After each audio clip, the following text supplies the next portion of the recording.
সবথেকে ভালো আমাদের হয় নিজস্ব ভালো কন্টেন্ট, নিজস্ব ভয়েসে যদি আমরা কন্টেন্ট বানাই সবথেকে ভালো। নতুনদেরকে যদি আমরা শিখাই কন্টেন্ট যদি নাই বানাতে পারি, তাহলে আমাদের কন্টেন্টের মান বাড়বে। এমন এমন কন্টেন্ট বানাবো আমরা যারা নতুনরা এমনি আমাদেরকে লাইক রিয়াকশন শেয়ার করে। না হলে কী কন্টেন্ট বানাই, ফলো দিলাম দেন ব্যাক, ইনশাল্লাহ ব্যাক দেব, সুবহানাল্লাহ ব্যাক দেব। এগুলো বলে কি হয়? কারণ আপনি যখন ফলো দিবেন তখন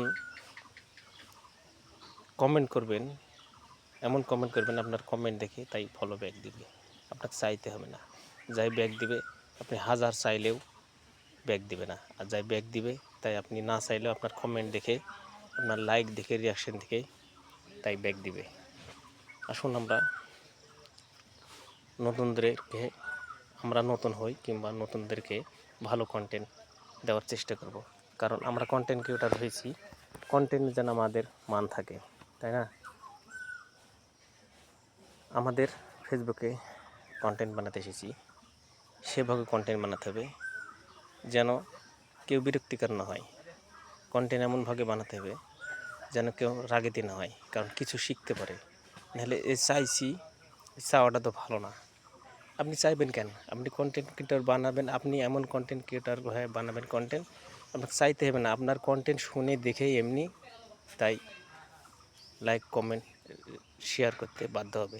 কারণ আমরা সেরকম কন্টেন্ট তো বানাই না। আমরা কতটুক ভালো কাজ করি নিজে বলেন? সারাদিনে কতটুকু ভালো কাজ করি? সুবহানাল্লাহ।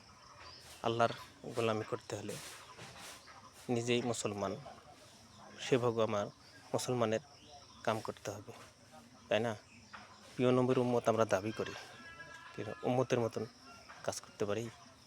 সুবহানাল্লাহ, আমাদেরকে বোঝার তৌফিক দান করুন। আমি প্রিয় নবীর উম্মত হয়েছি, কটা সুন্নত মানি বলেন? উম্মতের মতন 5 ওয়াক্তকে আমরা সালাত আদায় করি, কত রকম আমরা স্টলে বসে, মোড়ে বসে গীবত গাহি, এগুলো তো আমাদের ঠিক না। সুবহানাল্লাহ, বোঝার তৌফিক দান করুন। আপনি পরিশ্রম করছেন, পরকালে আপনার যেমনি পাবেন, আল্লাহর গোলামি করছেন, 5 ওয়াক্ত নামাজ পড়ছেন, পরিশ্রম করছেন, আপনি পরকালে পাবেন। যেমনি এহকালে আপনি সকালে কাজে যাচ্ছেন, সারাদিন কাজ করলে আপনাকে শেষে গা দিবে পরিশ্রম, তাই না?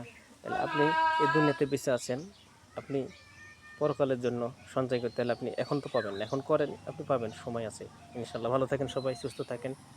যদি কথাগুলো ভালো লাগে তাহলে শেয়ার করে অন্যজনকে দেখার সুযোগ করে দেবেন এবং শেয়ার করে দেবেন। ধন্যবাদ। আসসালামু আলাইকুম ওয়া রাহমাতুল্লাহ।